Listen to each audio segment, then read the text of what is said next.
UP उपचुनाव से लेकर मुंबई के विधानसभा चुनाव में सपा के मुस्लिम उम्मीदवारों ने गाड़ दिया झंडा। मराठों के देश में यादवों का बजा दिया सपा ने डंका और विरोधियों को चौंका दिया।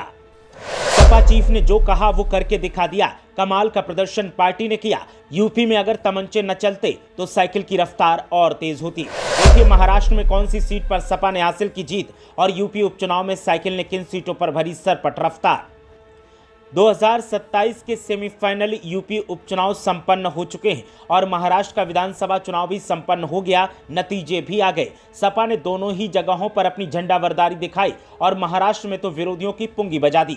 गौर करने वाली बात यह है कि सपा ने जहां जहां मुस्लिम उम्मीदवार मैदान में उतारे वहां वहां सपा ने शानदार प्रदर्शन किया है। ऐसे में अब विरोधियों के माथे पर चिंता की लकीरें उभर रही हैं और विरोधियों की सांसें फूल रही हैं। तो फिर चलिए जानते हैं कि कहां सपा ने शानदार प्रदर्शन कर सिट्टी पिट्टी गुम करने का काम किया है। नंबर 1, सीसामऊ। नसीम सोलंकी ने जीत दर्ज की। सीसामऊ विधानसभा सीट पर समाजवादी पार्टी की नसीम सोलंकी ने जीत हासिल की है। नसीम सोलंकी को 69,417 वोट मिले तो वहीं बीजेपी के उम्मीदवार सुरेश अवस्थी को 61,150 वोट मिले, यानी कि 8,564 वोटों से नसीम सोलंकी ने जीत हासिल की है। उपचुनाव के लिए बीएसपी ने भी सीसामऊ में जीतोड़ तैयारी की थी, लेकिन बीएसपी उम्मीदवार को मात्र 1,410 वोट ही मिले। नंबर 2, मानपुर खुर्द शिवाजी नगर। सपा के अबू आजमी जीते। महाराष्ट्र में अखिलेश यादव की समाजवादी पार्टी के अबू आजमी ने फिर से जीत हासिल कर विरोधियों की बैंड बजाने का काम किया है। अबू आजमी को 54,780 वोट मिले तो वहीं दूसरे स्थान पर AIMIM के अतीक खान रहे, जिनको 42,027 वोट मिले तो वहीं तीसरे स्थान पर शिवसेना सुरेश बुलेट पाटिल रहे, जिनको 35,263 वोट मिले।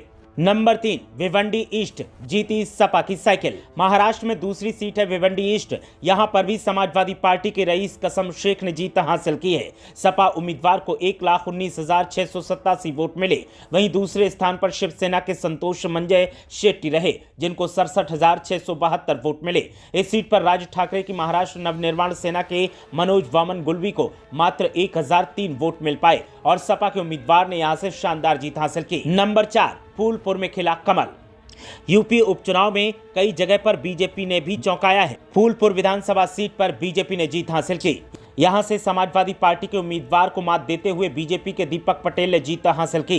दीपक पटेल को 78,289 वोट मिले तो वहीं सपा के मुस्तफा सिद्दीकी को 66,984 वोट मिले, यानी कि 11,305 वोटों के अंतर से बीजेपी ने यहां पर सपा उम्मीदवार को हराया। इन वोटों के अंतर को देखते हुए ये कहा जा सकता है कि सीसामऊ की तरह भी यहां पर लड़ाई कांटे की हुई। वहीं बीएसपी के उम्मीदवार जितेंद्र सिंह को फूलपुर में 20,000 से अधिक वोट मिले। नंबर 5, मीरापुर में आरएलडी उम्मीदवार की जीत। मीरापुर विधानसभा सीट की बात करें तो यहां बीजेपी की सहयोगी पार्टी राष्ट्रीय लोक दल के प्रत्याशी मिथिलेश पाल ने जीत का परचम लहराया है। मिथिलेश पाल को 83,852 वोट मिले, जबकि दूसरे स्थान पर सपा की सुम्बुल राणा को 53,426 वोट मिले। तीसरे स्थान पर आसपा उम्मीदवार जाहिद हुसैन रहे, जिनको 22,400 वोट मिले। चौथे स्थान पर AIMIM के उम्मीदवार मोहम्मद अरशद रहे, जिन्हें 18,867 वोट मिले। यहां भी बीएसपी को निराशा ही हाथ लगी। बीएसपी उम्मीदवार को 3,181 वोट ही मिल पाए। Bureau report.